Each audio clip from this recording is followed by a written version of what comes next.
Another day, another basketball stories na naman ang pagkukwentuhan natin. At ngayon nga ay pag-uusapan natin ang inilabas na balitang may mensahe nga na po si Damian Lillard sa kanyang mga haters at ang balitang nagsimula na nga na po mag-practice ang secret weapon ng Philadelphia 76ers. Ayon nga po sa sinabi mismo ni Damian Lillard na hindi raw siya kailanman mabibigyan ng sapat na credit para sa mga nagawa niya sa kanyang karera sa NBA. At higit pa rito, tila may mensahe siya sa mga taong nagdududa sa kanyang kakayahan na manalo ng championship para sa Portland Trail Blazers. Para kay Lillard, hindi lamang basta mga numero at individual achievements ang kanyang legacy. Sa loob nga po ng maraming taon, naging mukha siya ng Portland at naging isa sa mga pinakamapanganib na clutch players ng liga.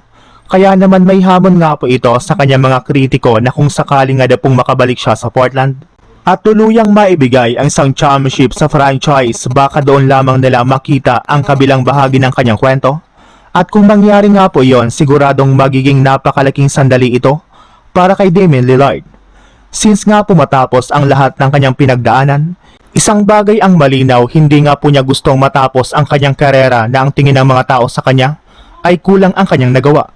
Gusto nga po niyang maalala bilang isang manlalarong nagbigay ng lahat para sa Portland.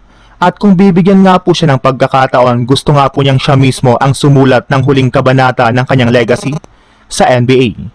Sa ibang balita naman, matapos nga pong makuha ng 76ers si Anfernee Simons sa libreng ahensya ngayong offseason, mataas nga pong inaasahan sa kanya bilang isa sa magiging mahalagang piyesa ng kanilang bench para sa paparating na 2026-2027 NBA season.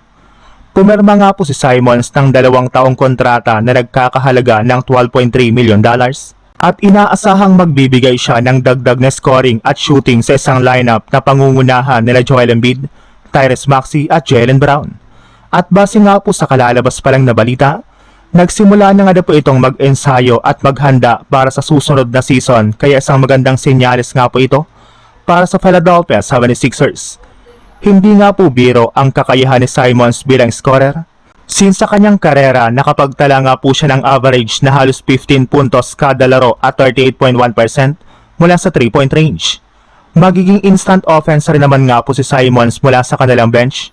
Gayong kapag nagpapahinga nga po sina Maxey, Brown o di kaya si LeBron, ay maaaring si Simons nga po ang maging isa sa mga pangunahing maunguna sa opensa ng kanilang kupunan. At dahil nga po may kakayahan siyang gumawa ng sariling tira, mag-dribble papunta sa basket at tumira mula sa labas, ay maaari nga po niyang bigyan ng ibang problema ang depensa ng kanilang kalaban.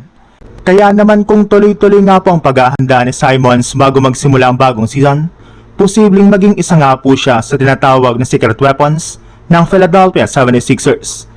Isipin ninyo Joel Embiid sa loob, Jaylen Brown, LeBron James, Tyrese Maxey sa pangunahing opensa, habang may Anfernee Simons tandang pumasok at magpakawala ng mga 3-pointers mula sa kanilang bench. Kung magiging consistent nga po siya at maibabalik ang kanyang dating scoring form, maaring mas malalim at mas mapanganib ang 76ers kaysa sa inaasahan ng maraming fans.